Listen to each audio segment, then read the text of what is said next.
ہمارے ہندو بھائیوں سن لو کان کھول کر، ہندو مسلمانوں میں کوئی بھید بھاؤ نہیں، الحمدللہ بڑے اطمینان کے ساتھ رہتے، لیکن کچھ بھگوا دھاری لوگ، کچھ RSS کے لوگ، کچھ بجرنگ دل کے لوگ جو بھارت کے سمویدھان کو نہیں مانتے، جو ہمارے دیش کے، جو آپ کے شاستروں کو نہیں مانتے، جو آپ کے گرنتھوں کو نہیں مانتے، بلکہ یہ کہا گیا پتر بھر بھراتری بھشچیتا، پتر بھر بھراتری بھشچیتا، کہ سب سے زیادہ کامیاب ہونے والا باپ، پتا، پتی اور اس کا بھائی اور اس کا دیور، اس کو چاہیے کہ اپنی بیٹی کا گھر کے اندر کہنے سے اور کپڑوں سے اس کا سمان کرے۔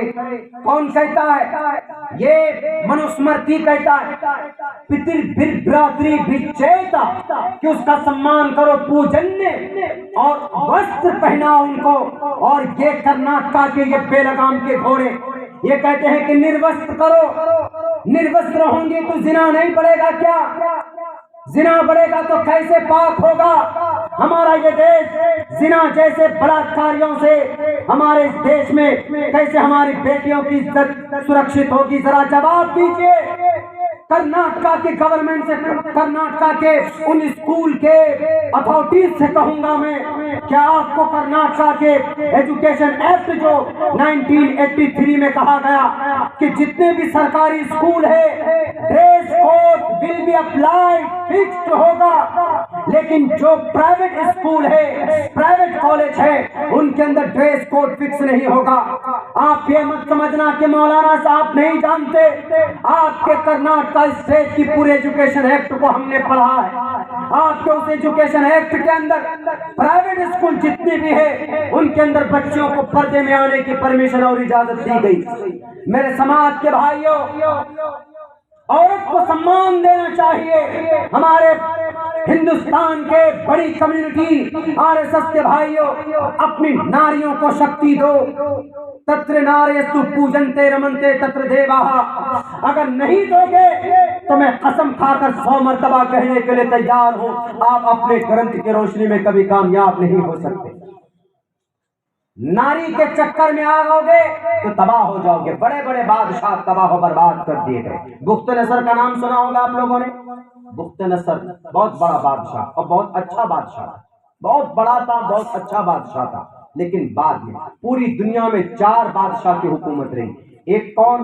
ایک تھے حضرت سلیمان علیہ السلام، اور دوسرے بخت نصر، اور تیسری سکندر ذوالقرنین، اور چوتھا نمرود۔ یہ 4 بادشاہ، چاروں کی بات نہیں، بخت نصر کی بات کروں گا کیونکہ عورت سے ریلیٹڈ۔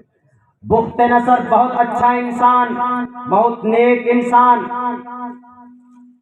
لیکن ایک بات یاد رکھنا کرناٹکا کے جوانوں، جب عورت اپنے پر آ جائے نا تو وہ آپ کو فرش سے، عرش سے فرش پر لے جا کر مٹی چاٹنے پر، مٹی کھانے پر مجبور کر دے گی۔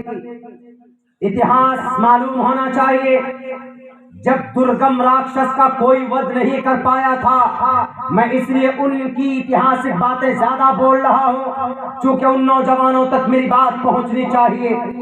وہ جس دھرم سے بلانگ کرتے ہیں ان کے دھرم کے اندر عورتوں کا کیا کردار رہا ہے، میں اس لیے بیان کرنے کی کوشش کر رہا ہوں۔ جب درگم راکشس کو مٹانے کے لیے، جب دھرتی کے دیوتا حیران شستر رہ گئے، جب پرماتما آئے زمین پر، انہوں نے کہا کہ اس درگم راکشس کا کیسے خاتمہ ہونا چاہیے۔ کسی کی ہمت نہیں تھی کہ درگم راکشس کا خاتمہ کیا جائے، لیکن تبھی وہاں پر سارے پروش اور سارے دیوتا مل کر دھیان لگایا، ایک شکتی پیدا ہوئی جس کا نام تھا بھگوتی ماں۔ اس بھگوتی ماں نے کہا کہ آپ اتنے مہان لوگ ہیں، آپ تو کرناٹکا کے CM ہیں جی، آپ تو اتر پردیش کے لال بجکر ہیں جی، آخر کیا وجہ ہے کہ ان RSS کے گنڈوں پر آپ نے تالا نہیں لگایا؟ کہا کہ ہم سے نہیں لگتا۔ کہا تو کیسے لگے گا؟ کہا کہ ان RSS کے گنڈوں کو تالا لگانے کے لیے ایک مسکان کافی ہے، وہ مسکان تھی وہ بھگوتی ماں۔ تو بھگوتی ماں نے کہا کہ گو آپ لوگ فکر مت کیجئے، میں کافی ہوں۔ وہ بھگوتی ماں نے کہا جائیے سو جائیے، میں ناری ہوں، میں کمزور نہیں ہوں، میں کمزور نہیں، مجھے کمزور مت سمجھنا۔ عورت کو کمزور سمجھنے والوں، اٹھاؤ تاریخ جنگ یرموک کی، 2 لاکھ رومن فوجی تھے اور ایک طرف صرف 40,000 مسلمانوں کے سپہ سالار تھے خالد بن ولید کی نگرانی میں۔ ایک طرف جب رومن فوجی بھاری پڑے، عورتوں کو قبضہ کرنے کے لیے ان کے خیمے میں جانے کی کوشش کرنے لگے، تو عورتوں نے دیکھا کہ رومن فوجی ہمارے طرف آ رہے ہیں، تو وہاں کی ایک بہت بڑی مجاہدہ عورت جن کا نام جویریہ تھا اور جن کا نام ہند بن فلاں، وہ تھی وہاں پر تلوار اٹھا کر رومن فوجیوں کے دانت کھٹے کرتی ہے، اور پھر 2 لاکھ فوجی پر یہ 40,000 عورتیں، یہ 40,000 مسلم قائد اور مسلم سپہ سالار بھاری پڑ جاتے۔ ان میں سے نمایاں کردار کسی کا تھا، جنگ یرموک میں دھول چٹانے والے 2 لاکھ فوجیوں کے کون؟ عورت تھی۔ اس لیے عورت کو کمزور مت سمجھنا، جب درگم کا راکشس کا